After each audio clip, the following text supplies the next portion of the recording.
Hello everyone, welcome back to our channel. দেখো, তোমরা প্রত্যেকেই জানো যে অলরেডি রেলের নোটিফিকেশন পাবলিশ হয়েছে এবং ফর্ম ফিল আপ অলরেডি চলছে। সামহাউ আমার কিছু শারীরিক অসুস্থতার জন্য আমি নোটিফিকেশানটার ডিটেলস আলোচনা করতে পারিনি। আজকে আলোচনা করছি।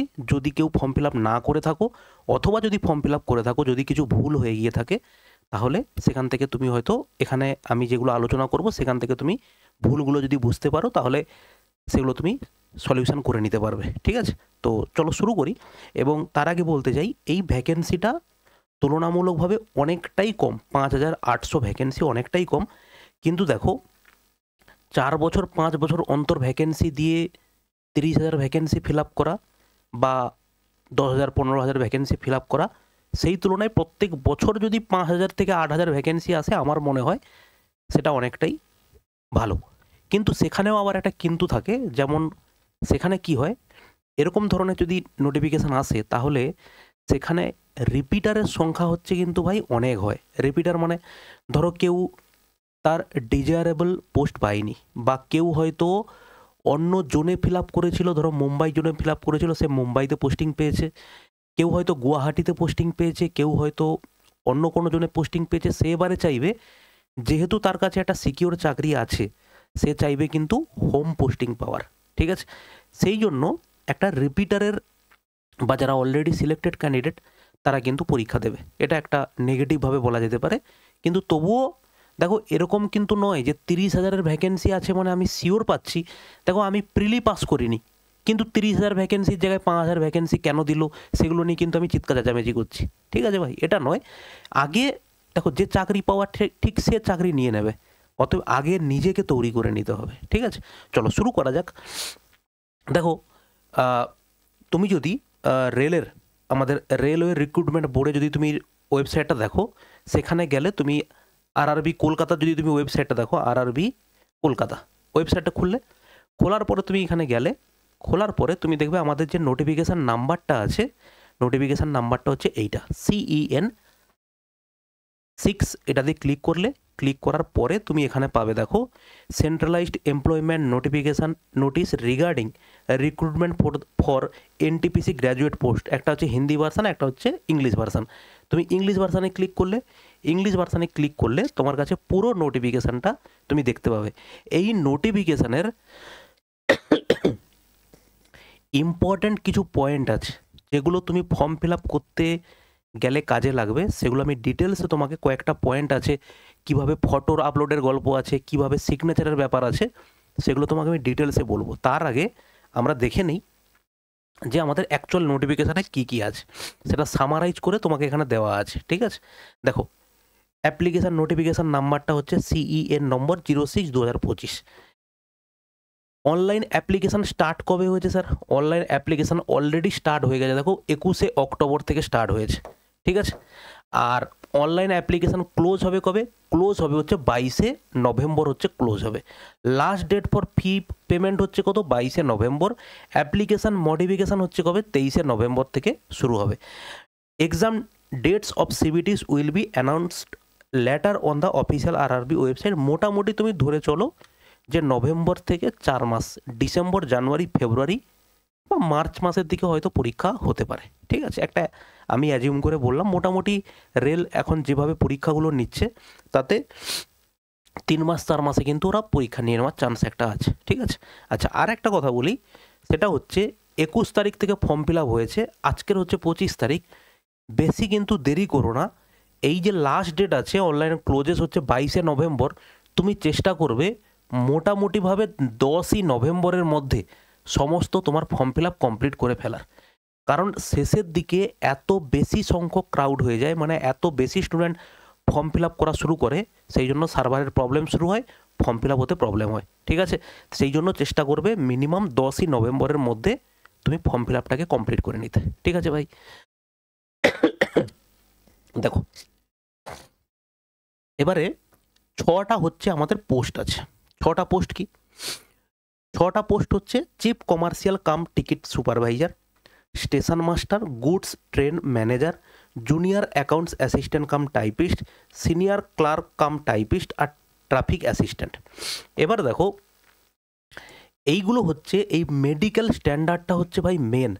মেডিকেল স্ট্যান্ডার্ড নিয়ে আমি ছোট একটা তোমাকে ভিডিও বানিয়ে দেবো। যারা অলরেডি আগের বারে এনটিপিসি পরীক্ষা দিয়েছিলে তারা জানো, যারা নতুন স্টুডেন্ট আছো বা অনেকে এই জিনিসটা টোটালি তোমার অ্যাওয়ারের মধ্যে নেই, তাদের জন্য একটা আলাদা মেডিকেল স্ট্যান্ডার্ড নিয়ে ভিডিও দিয়ে দেবো। A2 এবং দেখো B2 C2 মেনলি A2 যেটা হচ্ছে মেডিকেল স্ট্যান্ডার্ড আছে, সেখানে কিন্তু তোমার চশমা থাকা চলবে না। এবং সেটা দেখো ইম্পর্ট্যান্ট যে পোস্টগুলো আছে, যেমন হচ্ছে station master, goods train manager এবং ট্রাফিক অ্যাসিস্ট্যান্টস, এইগুলোর ক্ষেত্রে দেখো A2 এবং A2 স্ট্যান্ডার্ড তোমাকে মেনটেন করতে হবে। এবং এজগুলো দেওয়া আছে দেখো 18 বছর থেকে সবই 33 বছর বয়স। 2024-এর যে এনটিপিসির অলরেডি দেখো টিয়ার 2 রিসেন্ট হয়েছে, তার হচ্ছে যে বয়স ছিল তখন কিন্তু 3 বছর তোমাকে ছাড় দিয়েছিল করোনার জন্য। এবারে কিন্তু তোমাকে কোনো ছাড় দেয়নি, এই এজ তোমাকে দিয়েছে। ওকে, দেখো ভ্যাকেন্সির দিক দিয়ে যদি দেখতে চাই, সব থেকে ভ্যাকেন্সি হচ্ছে বেশি কোথায় আছে, 3416, সেটা হচ্ছে কোথায়, গুডস ট্রেন ম্যানেজারের জন্য। আর এটা এবং তারপরে যদি দেখো তুমি হচ্ছে 921 হচ্ছে কোথায় আছে, junior accounts assistant cum typist. এই দুটো পোস্ট হচ্ছে ভ্যাকেন্সি সব থেকে বেশি আছে। এবং কলকাতা জোনের ভ্যাকেন্সি তুমি যদি দেখো, এটা আমাদের RRB কলকাতার জোনে। আচ্ছা, আর একটা জিনিস বলে দিই, সেফ জোন কোনটা হবে, এ হবে সে হবে, এগুলো নিয়ে আমি ভিডিও আগে একটা বানিয়েছিলাম, যেটা 2024-এ যখন নোটিফিকেশান যখন নোটিফিকেশান এসেছিলো। ভাই এটা আমার পার্সোনাল, মানে তুমি তোমার জন্য টিপস বলতে পারো, এরকম কোনো জোন নেই যেখানে ছেলেমেয়েরা ফর্ম ফিল আপ করবে না, কাট অফ খুব কম যাবে, একমাত্র তোমার জন্যই হচ্ছে ওই জোনটা তৈরি করা আছে। বা কেউ যদি এই ধরনের ভিডিও বানায় যে এটা হচ্ছে সেফ জোন, এটা হচ্ছে এই জোনে কাট অফ কম হয়, এই ধরনের মানসিকতাতে ভাই যাবেই না। প্রথমে আমি আগেও বলেছি, আবারও বলছি, এই মুহূর্তে সরকারি চাকরির প্রিপারেশান, সরকারি চাকরির কম্পিটিশান একদম আকাশ ছোঁয়া, মানে লাস্ট বিগত কয়েক বছরের মধ্যে সেন্ট্রালের পরীক্ষাগুলোর ক্ষেত্রে টপ লেভেলের কম্পিটিশান চলছে ভাই। সেখানে যদি তুমি ভাবো যে এই ফাঁক ফোকর দিয়ে গলে আমি একটা চাকরি নিয়ে নেবো খুব সহজে, এটা কিন্তু কখনো হবে না। এই মাইন্ডসেট এখন থেকে তৈরি করো। স্টেটের ক্ষেত্রে হয়তো কোনো জায়গাতে তুমি ছাড় পেয়ে যেতে পারো, কোনো পরীক্ষার ক্ষেত্রে হয়তো প্রশ্ন সহজ করে দিতে পারে, কিন্তু সেন্ট্রালের কোনো পরীক্ষাতে কোনো একটা জোনে প্রশ্ন মানে কোনো একটা জোনে তুমি ফর্ম ফিল আপ করেছো, সেখানে কম্পিটিশান নেই, এরকম কিন্তু ভাই হবে না। ঠিক আছে, এই জন্য কোন জোনে স্যার ফর্ম ফিল আপ করবো, ওইগুলো ভাই আমার এখানে কমেন্ট করে কোনো লাভ হবে না। তুমি অনেকে বানিয়ে থাকতে পারে এইগুলো, তুমি সেখানে এগুলো বলে যদি কিছু সুরাহা পেতে পারো। ঠিক আছে, দেখো কলকাতা জোনের ক্ষেত্রে এই হচ্ছে ব্যাপার। আর কলকাতা জোনের ক্ষেত্রে যেহেতু আমাদের কলকাতা মেট্রো একমাত্র রেলওয়ের মধ্যে আসে, ইন্ডিয়ান রেলওয়ের মধ্যেই আওতায় আসে, এই যে ট্রাফিক অ্যাসিস্ট্যান্ট পোস্টটা, এটা কিন্তু গত বছর ছিল না, 2019-এর যখন এনটিপিসি হয়েছিল তখন ছিল। এই ট্রাফিক অ্যাসিস্ট্যান্ট পোস্টটা মেট্রোতে 59 টোটাল পোস্ট আছে, যার মধ্যে আনরিজার্ভে হচ্ছে 25 আছে। এই পোস্টটা কিন্তু একটা ভালো পোস্ট। এবং রেলের যতগুলো চাকরি, সব থেকে তুমি জানবে সরকারি চাকরি যদি বলো, যার মধ্যে সব থেকে কাজের চাপ বেশি হয়, তার মধ্যে কিন্তু রেলওয়ে হচ্ছে অন্যতম। একদম ফার্স্ট সারিতে আসবে রেলওয়ে, তারপরে আসবে কে, ব্যাংক, তারপরে অন্যান্য যে কোনো ডিপার্টমেন্টের চাকরির ওয়ার্ক প্রেশার আসবে। তুলনামূলকভাবে এক্ষুনি অনেকে চিৎকার করবে, হ্যাঁ ব্যাংকের প্রেশার অনেক বেশি, রেলের কম। আমি ওই তর্কতেই যাচ্ছি না। মোটামুটিভাবে রেল এবং ব্যাংকে কিন্তু কাজের প্রেশার অনেকটাই বেশি তুলনামূলক ভাই অন্যান্য যে কোনো চাকরির ক্ষেত্রে। ঠিক আছে, এদের সবের মধ্যে তুমি যদি ট্রাফিক অ্যাসিস্ট্যান্ট বা মেট্রোর কোনো পোস্ট দেখো, সেটাতে এদের এই ওয়ার্ক প্রেশারের মধ্যে কিন্তু এটা আর একটু কম প্রেশার, কারণ রেলের শিফটিংয়ে কাজ হয়, আর রেলের হচ্ছে 24 আওয়ার্স কিন্তু মেট্রোতে ডিউটি হয় না। ঠিক আছে, তো সেজন্য ট্রাফিক অ্যাসিস্ট্যান্ট খুব একটা ভালো পোস্ট। ওকে, এবার দেখো এইটা হচ্ছে মেন ব্যাপার, মেডিকেল ফিটনেস, যেটা হচ্ছে A2, B2 এবং C2 কী জিনিস। A2 দেখো, distance vision 6/9 6/9 without glasses, no fogging test, near vision হচ্ছে 0.6 without glasses and must pass test for colour vision, binocular vision, night vision and myopic vision. Myopic ভিশনটা মানে হচ্ছে কাছে দেখতে পাচ্ছ কিন্তু দূর হচ্ছে আবছা, এইগুলো। কালার ভিশন টেস্ট একটা হয়, তোমাকে আমি পরে যখন মেডিকেল স্ট্যান্ডার্ড নিয়ে একটা ভিডিও বানিয়ে দেবো, তখন তোমাকে আমি সব কটা দেখাবো যে এটা হচ্ছে একটা, দেখবে তুমি যখন চোখের টেস্ট করাতে যাও এরকম করে একটা চার্ট থাকে তোমার পাশে, তোমাকে একটা চার্ট দেয়, যার মধ্যে দেখবে এখানে হচ্ছে সব থেকে বড় একটা লেটার লেখা থাকে, তারপরে দেখবে একটু ছোট একটা লেটার হচ্ছে এখানে লেখা থাকে। এই করে করে দেখবো একদম এই শেষের একটা লাইন আছে যেখানটাতে দেখবে এইটা লেখা থাকে 20/20 লেখা থাকে অথবা 6/6 লেখা থাকে। এর নিচে যদি তুমি সবগুলো পড়তে পারো তার মানে তোমার চোখ একদম নর্মাল আছে। আর এদের উপরের ক্ষেত্রে তুমি দেখতে যদি না পাও তাহলে তুমি বুঝবে যে এখানে তোমার চোখে প্রবলেম আছে। ওটা হচ্ছে ডাক্তারের কাছে গেলে ওরাই তোমাকে টেস্ট করে বলে দেবে তুমি 6/6 অথবা 6/9 আছো কিনা, ঠিক আছে? তো এইগুলো হচ্ছে ডিটেলসে আমরা কোনো একটা ভিডিওতে দেখব। যাই হোক, তো A2 স্ট্যান্ডার্ড তোমার কাছে যদি ফুলফিল করে তবে গিয়ে তুমি যে ইম্পর্টেন্ট যে পোস্টগুলো বললাম, স্টেশন ম্যানেজার, গুড স্টেন ম্যানেজার, ট্রাফিক অ্যাসিস্ট্যান্ট, এই পোস্টগুলোতে তুমি অ্যাপ্লাই করতে পারবে। তোমার যদি এইগুলোর কোনো প্রবলেম না থাকে, চশমা যদি পড়েছো তো তুমি বাদই দাও, তুমি তো অ্যাপ্লাই করতে পারবেই না, কারণ এখানে বলা আছে উইদাউট গ্লাস, ঠিক আছে ভাই? আর night vision, binocular vision, without glass, must past test for colour vision, এর মধ্যে একটা প্রবলেম থাকা মানে তুমি অ্যাপ্লাই করতেই পারবে না। এগুলো কিন্তু খুব সিরিয়াস হয়ে যাও, কারণ এখানে মেডিকেল কিন্তু খুব ভালো স্ট্যান্ডার্ড হয় ভাই। এরকম তুমি লুকিয়ে চুপিয়ে যদি ভাবো যে আমি ফর্ম ফিল আপ এখন করে দিই পরে যা হবে দেখা যাবে, এটা কিন্তু একদমই না। তুমি যদি দেখো যে তোমার চশমা আছে, প্রথমেই তুমি সারেন্ডার করে দাও, তুমি ওই 3টা পোস্ট তুমি অ্যাপ্লাই করবেই না।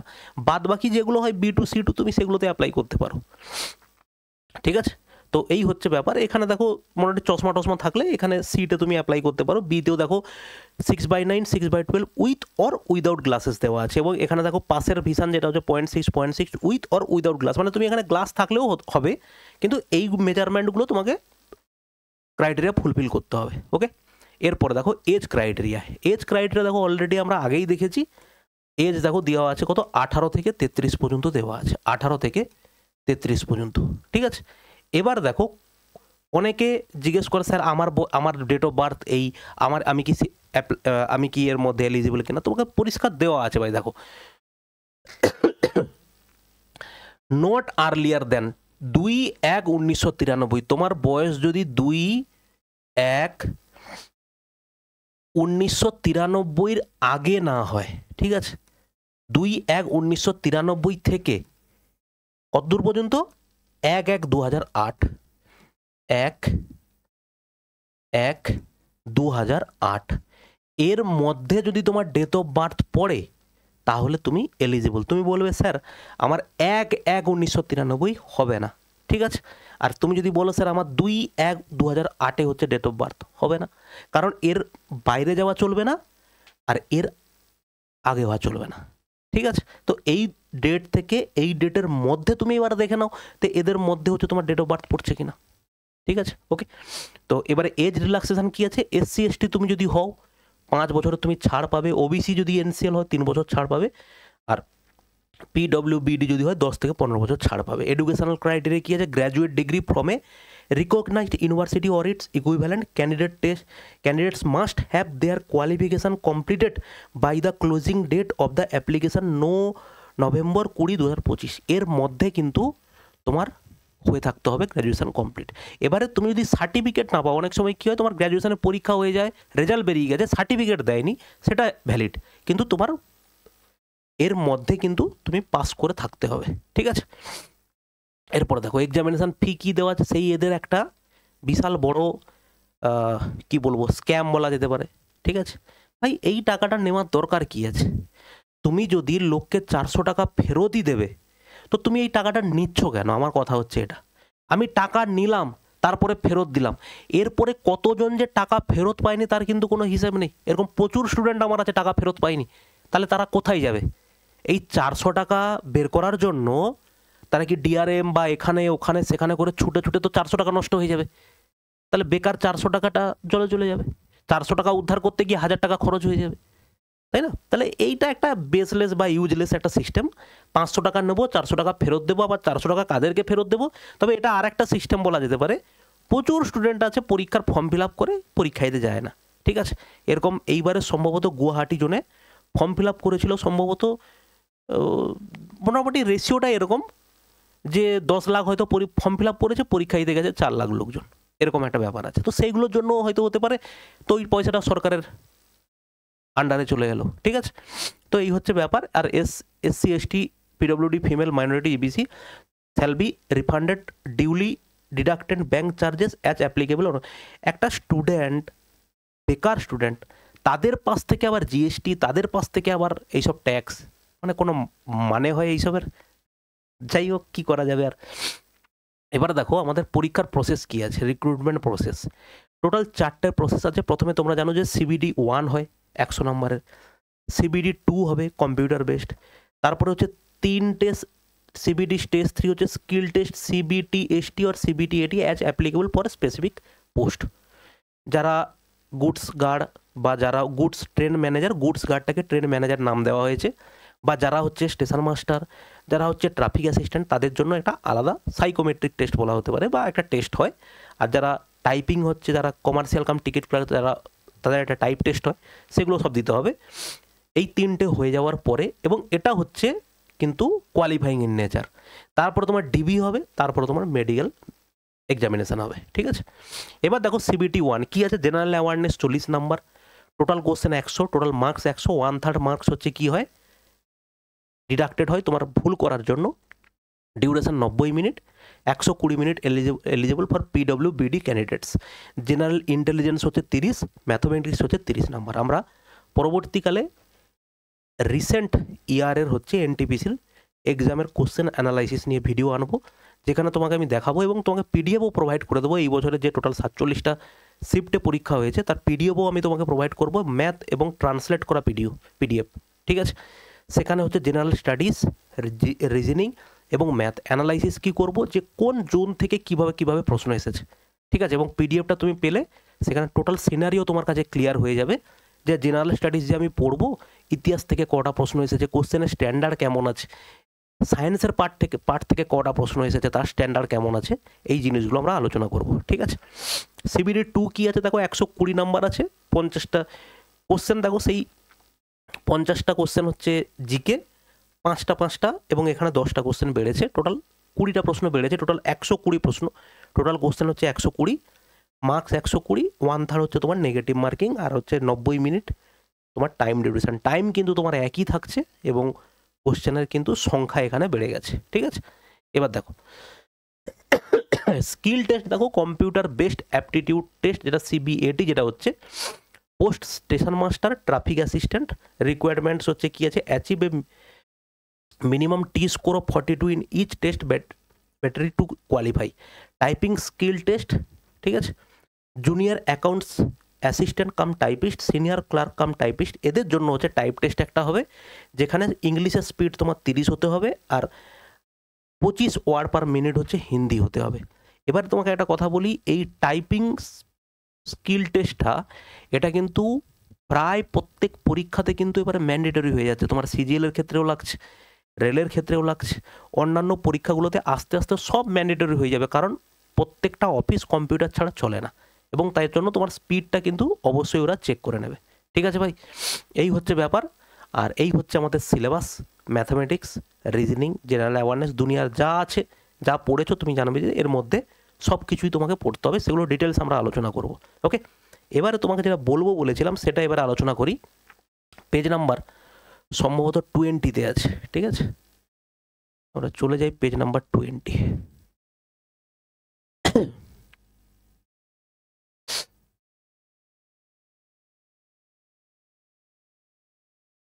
দেখো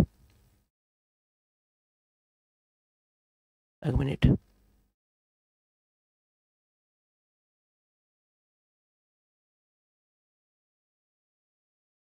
দেখো মোস্ট ইম্পর্ট্যান্ট, যারা হচ্ছে প্রথমবার পরীক্ষা দিচ্ছ RRBর, তাদেরকে কিন্তু একবারই তোমাকে একটা ওয়ান টাইম রেজিস্ট্রেশন তোমাকে তো করতে হবে। ওয়ান টাইম রেজিস্ট্রেশন করে ওটাই কিন্তু তুমি যে কোনো RRBতে ফর্ম ফিল আপ করো, ওটা দিয়েই কিন্তু তোমাকে লগ ইন করতে হবে। লগ ইন করে তারপরে তোমাকে অপশান দেবে যে তুমি কোন RRBতে অ্যাপ্লাই করতে চাও, তুমি সেখানে RRBতে ক্লিক করলে তুমি সেই RRBতে ফর্ম ফিল আপ করতে পারবে। এরকম নয় যে আমি স্যার বিলাসপুরে ফর্ম ফিল আপ করতে চাইছি, তাহলে বিলাসপুর ওয়েবসাইটই খুলে আমাকে ফর্ম ফিল আপ করতে হবে, এরকম নয়।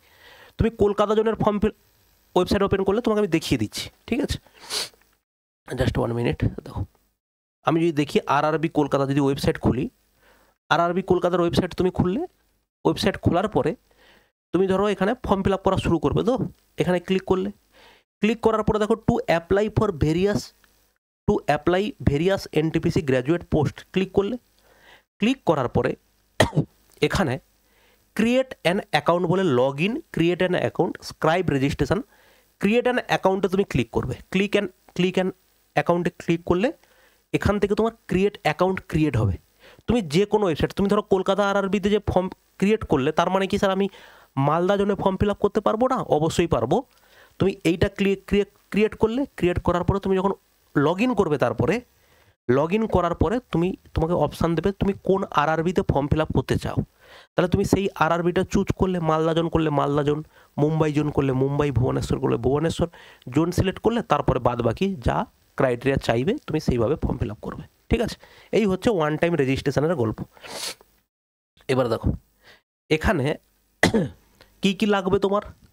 এখানে ভ্যালিড পার্সোনাল মোবাইল নাম্বার লাগবে, অ্যাক্টিভ মেল আইডি রাখবে, এটা mandatory for OTP required during account. No changes will be allowed to the details enter in create an account form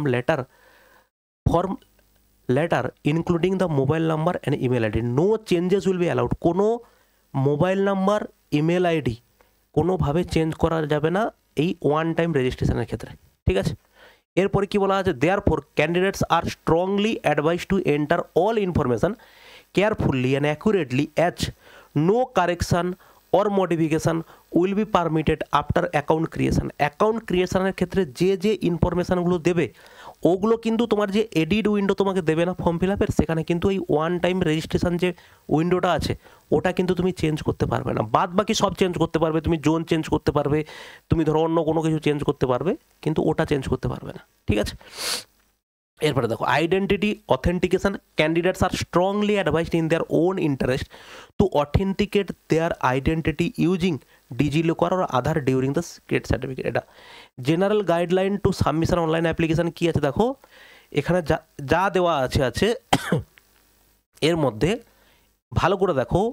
order of zone preferences under chosen RRB, the candidate must provide order of zone preference for the notified post. Multiple applications to different RRB or same RRB will lead to rejection of all application. Any attempt to submit more than one application by a candidate against this CEN shall result in disqualification and debarment from the recruitment process. তুমি যদি কোনোভাবে মনে করো যে এরা তো ধরতে পারবে না বা আমি ফর্ম ফিল আপটা করে নেই, তুমি কিন্তু টোটালি ডিবার্ড হয়ে যাবে, রিজেক্ট হয়ে যাবে। আর তুমি এই CEN এর আন্ডারে, মানে এই যে CEN সেন্ট্রালাইজড এমপ্লয়মেন্ট যে নোটিশ, যেটা 6 নাম্বার 6/2025 যেটা বেরিয়েছে, তার এগেনস্টে তুমি কিন্তু আর কিচ্ছু করতে পারবে না। তুমি আবার আন্ডার গ্র্যাজুয়েট বলো, ALP বলো, SI বলো, কনস্টেবল বলো, RPF SI, RPF কনস্টেবল, যদিও এবারে SSC কন্ডাক্ট করবে, যাই হোক রেলের অন্যান্য পরীক্ষা তুমি অ্যাপ্লাই করতে পারবে, কিন্তু এই নোটিফিকেশনের আন্ডারে তুমি আর অ্যাপ্লাই করতে পারবে না। ঠিক আছে, এবার আর একটা জিনিস যেটা হচ্ছে live photo capturing of the candidate during application. আগে এই ফটো আপলোড নিয়ে একটা বিশাল বড় কনফিউশনের ব্যাপার ছিল, সেটা এবারে সলভ হয়েছে মোটামুটিভাবে। কিন্তু তাতেও একটা বড় জিনিস তোমাকে আমি পড়ার আগে মুখে বলে দিই, কোনোভাবে টুপি পরা, চশমা পরা কোনো ছবি কিন্তু অ্যাকসেপ্টেড হবে না। চশমা পরা ছবি অ্যাকসেপ্টই হবে না। তুমি যদিও সবসময় চশমা পরো, কিন্তু তোমাকে ছবি দিতে হবে চশমা ছাড়া। ঠিক আছে, দেখো candidate are not required to upload a pre existing photograph while applying to application module is design to capture a live photograph of the candidate at the time of filling application form. Live photo may be capture by webcam or by front camera of the mobile phone. Ensure dress yourself in non-white clothing, preferably in dark color, to maintain contrast with the background. For this purpose, the candidate must stand or sit in front of the camera when prompted by the application module and carefully follow the instruction below. Ensure that the camera is positioned at eye level before capturing the photograph. Position yourself directly in front of it. Make sure your entire face is clearly visible. Ensure that your face is neither too close or too far. Do not wear a cap, mask or glasses or spectacles while capturing the photograph. Candidate may preview their capture photo and retake are not satisfied with the image until the application is submitted. Application with photographs that do not comply with these guidelines are liable to be rejected. The candidate's appearance during the entire process of recruitment must match the photograph submitted with the application. The eye must be fully open, otherwise the photo will be captured. Photo will not be captured. ওকে, আর সিগনেচারের গল্পটা বলে দিলাম, মোটামুটি মিটে যাবে। Signature of the JPG এটা হচ্ছে specifically তোমাকে তুলতে হবে, এবং এর মধ্যে যেটা হচ্ছে সিগনেচারের ব্যাপারটা, তোমাকে কিন্তু ব্ল্যাক ইঙ্ক পেনে কিন্তু সিগনেচারটা সাইন করতে হবে, ব্লু কালারে করলে হবে না, ঠিক আছে। আর ফটোটা তুলবে, এখানে তোমাকে যদি আমি বোঝাতে চাই, এই হচ্ছে তোমার একটা মেজারমেন্ট। ভালো করে তুমি দেখো, আমার জাস্ট শোল্ডারটা এই পর্যন্ত আছে, এতটা, শোল্ডারটা এতটা আছে, শোল্ডারটা এতটা আছে, দেখো আমার ফুল ফেস তুমি দেখতে পাচ্ছ। জাস্ট এইভাবে তুমি একটা ছবি তুলবে, এইভাবে। আশা করি তুমি একটা এক্সাম্পল পেলে। এবারে আমার পেছনের দিকে আলোটা বেশি আছে, কিন্তু সামনে থেকে আলোটা আরও একটু হওয়া উচিত ছিল। এইভাবে তুমি একটা ছবি তুলবে, ঠিক আছে। তো মোটামুটি ছবি এবং সিগনেচারের মেন যে প্রবলেমটা হতো সেটা তোমাকে বলা হলো। এবং যেটা আর একটা জিনিস বলার, চশমা কিন্তু অবশ্যই খুলে ছবি তুলবে, চশমা কিন্তু অ্যাকসেপ্টেবল নয়, ঠিক আছে। এই হচ্ছে ভাই আমাদের টোটাল নোটিফিকেশান। এর বাইরে যদি তোমার কিছু জানার থাকে তাহলে তুমি অবশ্যই কমেন্ট করো, আমি যতটুকু জানি সেটা তোমাকে আমি বলার চেষ্টা করব, বোঝানোর চেষ্টা করব। ওকে, চলো ভালো থাকবে, দেখা হচ্ছে নেক্সট ভিডিওতে, বাই।